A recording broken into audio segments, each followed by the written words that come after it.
everyone. This is my channel Neelam Somani. Here I discuss about GPAT concepts and all pharma examinations. And here we discuss about small topics for all pharmaceutical examination with very tricky methodology. Okay. Today my topic is tannins from pharmacognosy subject.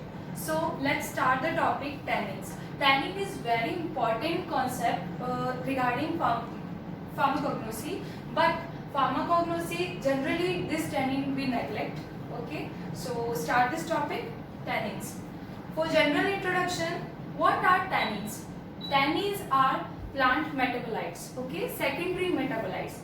You know about secondary metabolites like alkaloid, glycoside. Tannin is also important topic. So naturally occurring substance, obviously we are obtaining tannins from plant. Okay, non-nitrogenous polyphenols. Second one is non-nitrogenous polyphenols, means non nitrogen, इसमें nitrogen नहीं present है, and polyphenols. Poly means many, phenols यानी hydroxyl group. Okay, so these are non-nitrogenous polyphenol compounds.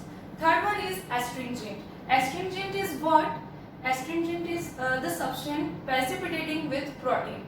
Astringent क्या होते हैं? जो protein के साथ में प्रेसिपिटेट करते हैं या फिर हमारी जो स्किन है उसके साथ में प्रेसिपिटेट करते हैं, इवन टोन प्रोवाइड करते हैं एस्ट्रिंजेंट. ओके, सो एस्ट्रिंजेंट प्रॉपर्टी से क्या फायदा होता है? जब हमें कोई इंजरी या कट लग जाता है, वुंड हो जाता है, तो ये एक तरह से हीलिंग करते हैं, वहाँ पे एक लेयर बना देते हैं प्रोटेक्ट करने के लिए, ताकि हमें कोई एक्सटर्नल इरिटेशन ना प्रोड्यूस हो.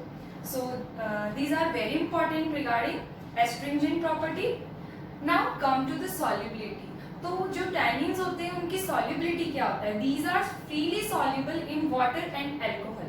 Okay? तो ये water और alcohol में अच्छे से soluble हो जाते हैं, पर जो other organic substances है like chloroform हो गया, तो उसमें वो insoluble होगा और sparingly soluble होगा. So these are some general introduction of tannins. So now come to the classification.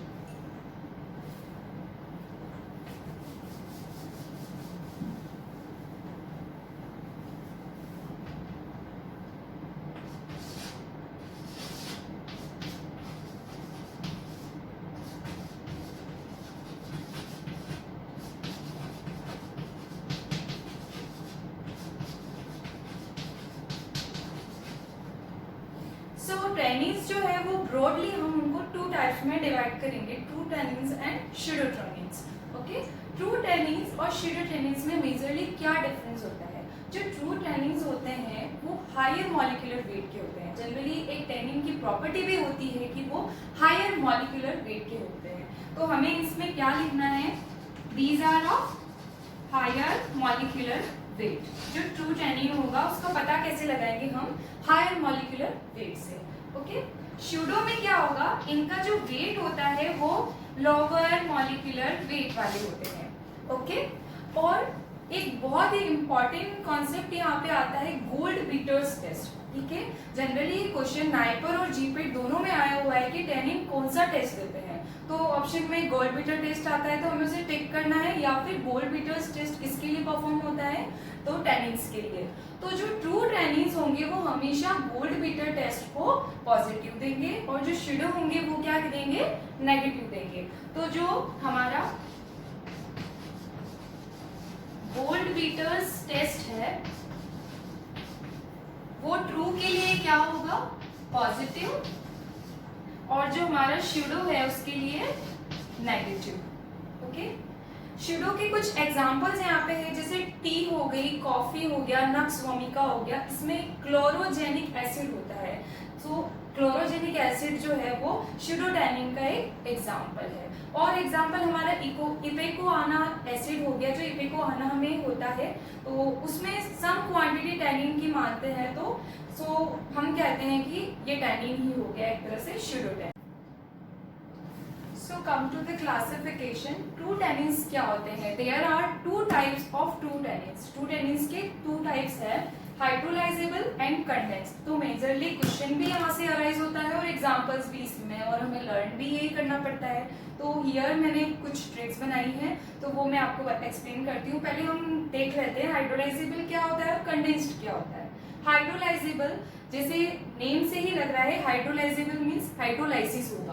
किससे होगा? एसिड से होगा या फिर एंजाइम से होगा। तो हाइड्रोलाइजेबल टैनिन्स वो होते हैं जो एसिड और एंजाइम से हाइड्रोलाइसिस हो जाते हैं, और हाइड्रोलाइसिस होकर क्या बनाते हैं? गैलिक एसिड और इलेजिक एसिड। ठीक है, तो मेनली इसके भी फर्दर 2 टाइप्स हैं, गैलोटैनिन्स एंड इलेजिटैनिन्स। ठीक है, और गैलिक एसिड जो होता है वो गैलोटैनिन्स बनाता है, और इलेजिक एसिड जो है वो इलेजिटैनिन्स का पार्ट है।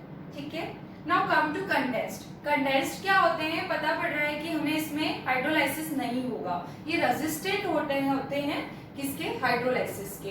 ये एसिड और एंजाइम से हाइड्रोलाइसिस नहीं होंगे। ठीक है, लेकिन इसमें एक जो मोइटी होती है वो फ्लेवोन मोइटी होती है। इसके अंदर जो न्यूक्लियस होता है वो फ्लेवोन का होता है, तो हम जनरली इनको पॉलीमर्स ऑफ फ्लेवोनॉइड्स भी कहते हैं, क्योंकि ये जनरली रिजेंबल भी करती है स्ट्रक्चर किसकी जैसी? फ्लेवोनॉइड्स की। और इनका जो बेसिक न्यूक्लियस होता है वो कैसा होता है?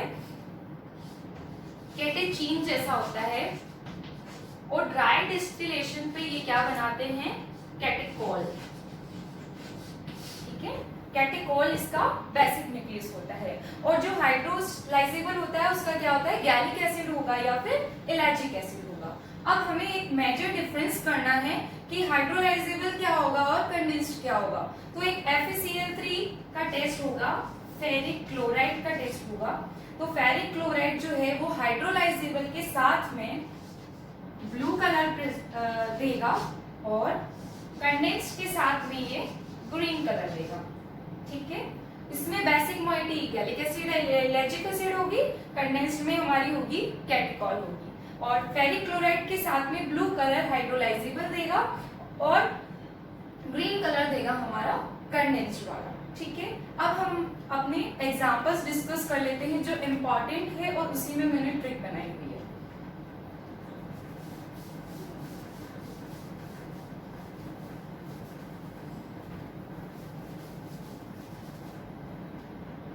फर्स्ट वन क्या है हमारा?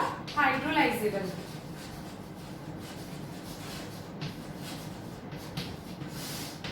हाइड्रोलाइजेबल के कुछ एग्जांपल्स है जो इंपॉर्टेंट है, मीरोबैलन, बहेरा, टैनिक एसिड, आंवला, मीरोबैलन, बहेरा, टैनिक एसिड, आंवला और अर्जुना। ठीक है, अब हमें दिक्कत यही आती है कि हाइड्रोलाइजेबल जनरली क्वेश्चन ये भी आ जाता है कि इनमें से हाइड्रोलाइजेबल का एग्जांपल कौन सा है, या फिर इन तीनों में से या पांचों में से कुछ क्वेश्चंस पुट अप हो जाते हैं केमिकल कंस्टिट्यूएंट को लेकर। तो हम इसमें ट्रिक कैसे बनाएं? ठीक है, तो मैंने ट्रिक बनाई है, मीरोबैलन, बहेरा। फर्स्ट वन एक और चीज है, ट्रिफला जो चूर्ण होता है, आपने सुना होगा ट्रिफला के बारे में, जो कि डायबिटीज में काम होता है। तो उसके अंदर मीरोबैलन, बहेरा और आंवला, ये 3 मेन फ्रूट्स होते हैं, इनके जो यूज आते हैं। तो आपको ये भी ध्यान रखना है कि आयुर्वेदिक के कॉन्सेप्ट में अगर क्वेश्चन आ जाता है कि ट्रिफला के मेन कंस्टिट्यूएंट कौन कौन से हैं, मीरोबैलन, बहेरा और आंवला, इन तीनों को हम इसमें यूज लेते हैं ट्रिफला चूर्ण में। अब इसकी मैं ट्रिक बता देती हूँ।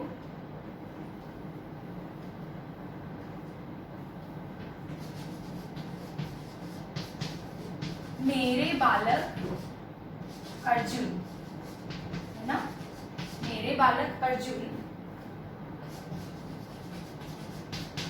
टैनिक एसिड, मेरे बालक अर्जुन एंड अमन। मेरे बालक Arjun and Aman tannic acid P के बहरे हो गए।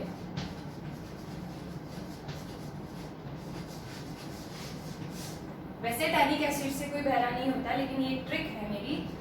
मेरे बालन, तो मेरे बालक से मेरा बालन हो जाएगा, अर्जुन हो गया हमारा अर्जुना हो गया, अमन हो गया हमारा आंवला, टैनिक एसिड हो गया जनरली टैनिक एसिड, और बहेरे हो गया हमारा बहेरा। तो ये एक शॉर्ट ट्रिक है, मेरे बालक अर्जुन और अमन क्या हो गए? टैनिक एसिड पी के बहरे हो गए। तो यहाँ पे आपको 5 एग्जांपल्स मिल जाएंगे और आपको इजी लगेगा। तो ये ट्रिक आप लर्न कर सकते हैं, नोट कर सकते हैं। Now come to the condensed.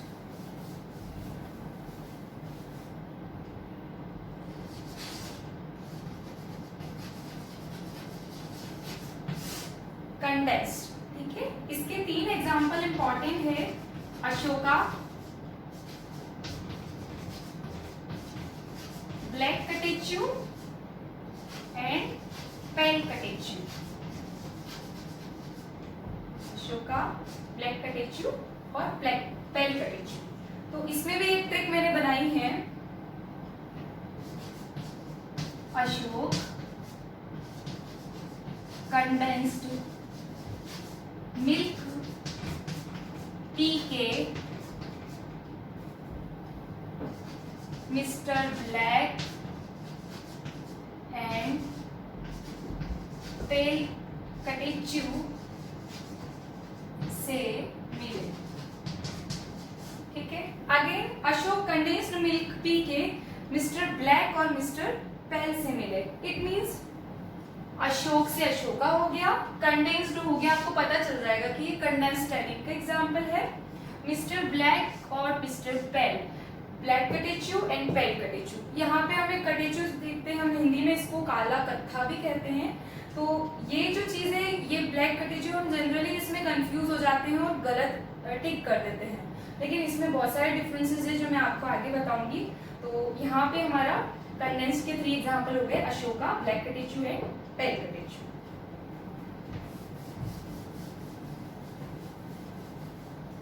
सबसे पहले हम इसके केमिकल टेस्ट देख लेते हैं। यहाँ से एक क्वेश्चन आता ही है, आपके ये स्टडी के मैटर से भी बहुत इंपॉर्टेंट है। बी फार्मा और डी फार्मा और जीपेट टाइप पर फार्मासिस्ट का एग्जाम भी आने वाला है, तो उसके लिए भी इंपॉर्टेंट है। तो फर्स्ट वन आपका हो गया गोल्ड बीटर्स टेस्ट। जैसे मैंने पहले भी बता दिया था कि ट्रू टेनिस जो होंगे वो हमेशा गोल्ड बीटर्स टेस्ट देंगे। होता क्या है गोल्ड बीटर टेस्ट?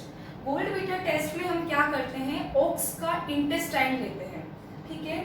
अब ओक्स की जो इंटेस्टाइन की आउटर लेयर होती है उसका नाम ही गोल्ड बीटर होता है, ठीक है। अब क्यों हुआ ऐसा?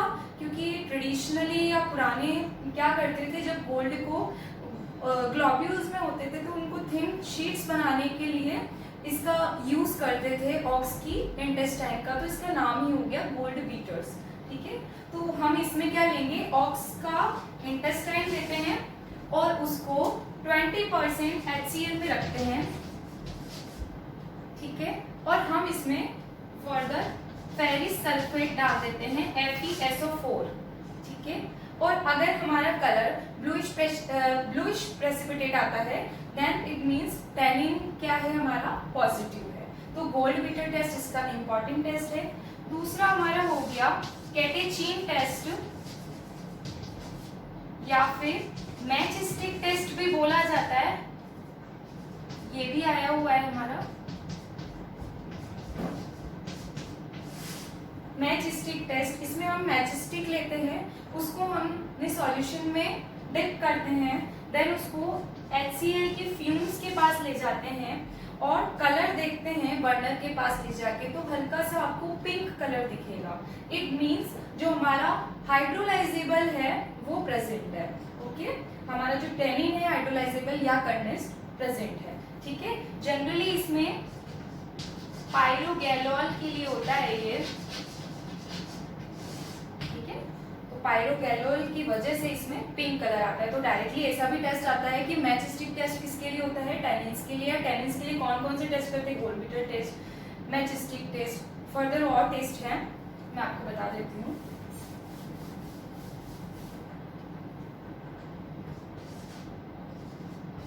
जिलेटिन टेस्ट हो गया।